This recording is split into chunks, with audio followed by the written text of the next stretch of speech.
Hey, what's going on, everybody? Welcome to day 27 of the 31 Days of Horror. D-Bougie86 here, as always. Now, the film I got for you guys today is a film from the land of Japan, and it's from the year 1976, and it's one that has a very interesting cover art, because I didn't know what the hell to expect by this one. It could have went either way, and it goes by the title of Watcher in the Attic. Yes, this is released by Mondo Macabro. It's part of their Nakasu Erotica Cinema collection. Now, this film is known as a Roman pornographic film in Japan. What that means is it's a pink film with a romantic subplot to it, but it's its own thing. It has the way that they did this is they made like these porn films where they have actual stories to them, and this is one of them. And yes, this is a porno pretty much, but I'll get more into that in my final thoughts of this one. So pretty much the main gist of this one, we're introduced to our main character Gouda, who's this bored tenant of this boarding house, and he ends up going to the attic a lot and being like a voyeur to the tenants below, and he actually has peepholes where he actually looks into their rooms and stuff and what they're doing, and he very much clings on to like one person in particular, this young woman who always comes to this boarding house and has like very sexual favors with numerous areas and herself or with others pretty much. Then one day, Gouda actually witnesses her murdering somebody, and that's when he sets off and knows that this is the person for him. This is like his long-awaited soulmate. So he decides to go on a murderous rampage for her, to impress her and to become one with her, pretty much. That's pretty much the main plot of this one. Now, my thoughts on this one. This one starts out very weird because of the sexual tension and the sexual scenes within it. But I gotta say, when I was hearing about this film, because I did see a few of these Nakasu erotica cinema porns before these from Mondo too, and certain other ones too. This one's very toned down on a lot of stuff that a lot of the other ones had, which I was kind of shocked by. There is still erotic scenes inside this film, but they're not as explicit as say Caged Women, which is a Asian women's in prison film, which is very more graphic in my opinion. That one. There's a few other ones I haven't seen before.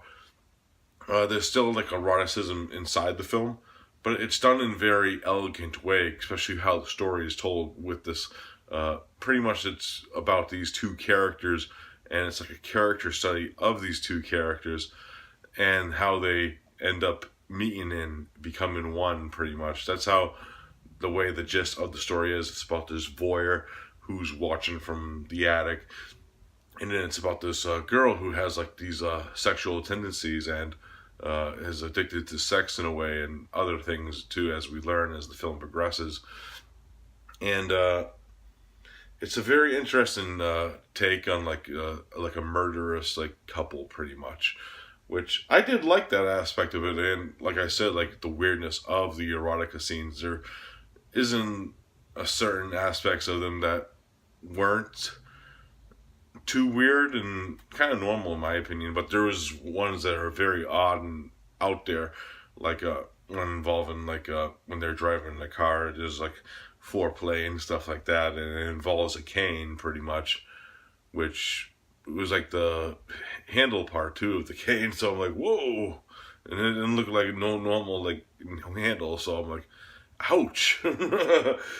But yeah, there's a lot of weird sexual indigo things with other certain characters that come and go into the film, and there's a underlying plot of what's actually going on inside the outside world of these two characters that they do kind of hit on, especially in the very climax of the film, which I don't want to give away, but the climax is very crazy and gets very really bizarre. But I really did enjoy this, especially the attic scenes were very atmospheric, and I love how they were shot in the film.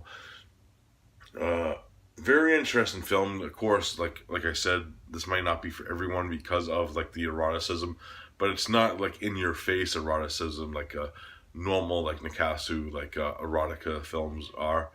So I say give this one a watch. It's a very interesting like two character studies of these two characters that have like certain tendencies that come together at the end pretty much. So if I had to rate The Watcher in the Attic, I'm gonna give it a solid 7.5 out of 10.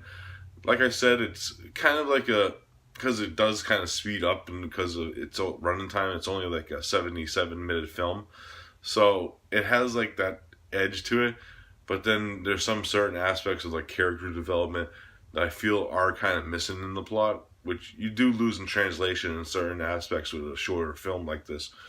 But then again, you do get like a quick watch, so and is very interesting to say the least, especially the aspect of the two characters that were involved with.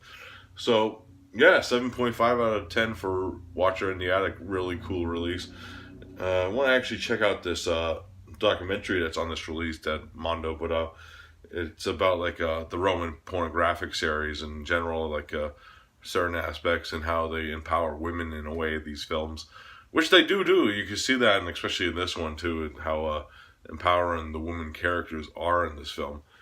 So yeah, that's all I gotta say about it. 7.5, you know. All right, guys, that's it for this review. I hope you enjoyed it. And as always, we'll be back tomorrow with another one for you guys. So I'll see you then. Peace out.